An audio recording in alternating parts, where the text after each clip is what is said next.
গেল 18 এপ্রিল রাজধানীর হোটেল ইন্টারকন্টিনেন্টালে অনুষ্ঠিত হয় আবাসন ব্যবসায়ীদের সংগঠন Real Estate and Housing Association of Bangladesh রিহ্যাবের পরিচালনা পর্ষদ নির্বাচন,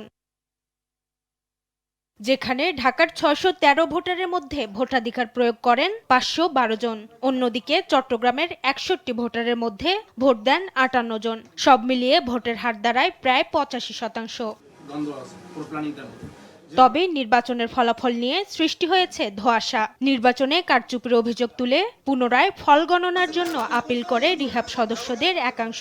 ভোট শুরু থেকেও প্রচুর পরিমাণে বহিরাগত লোক ছিল এবং আমরা সেগুলোকে অনেকটাই আমরা বলেছিলাম নির্বাচন কমিশনকে যে আপনারা এগুলোকে অ্যালাউ করেন না।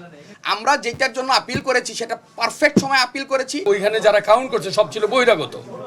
তো বহিরাগত যদি আপনার অফিসের স্টাফ থাকে সে কি আমার ভোট গুনবে না আপনার ভোট গুনবে? ভিগো ওয়্যার গার্ড প্রয়োজন মতো বাঁকানো যায়, অধিক চাপেও ভাঙে না। ভিগো।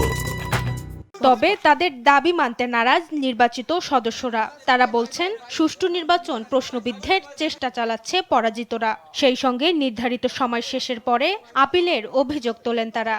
কারো যদি আপিল করার সুযোগ থাকে সেটি হলো 19 তারিখ বিকাল 4 ঘটিকার মধ্যে আপিল করতে হবে 15,000 টাকা দিয়ে। 20 তারিখে ব্যাকডেটে আমাদের সচিব বাইরে এই একটি আবেদন গ্রহণ করে যা নির্বাচন এই তফসিলের নীতি বহির্ভূত। এইটির আমরা বিপক্ষে গিয়েছি। বর্তমান যে নবনির্বাচিত প্রেসিডেন্ট নির্বাচন ওনাদেরকে স্বীকৃতি দিয়ে ওনারা ঘোষণা দিয়েছেন যে ওনারাও নির্বাচন মেনে নিয়েছেন, ওনাদেরকে চিঠি দিয়েছেন যে আপনারা বিজয়ী।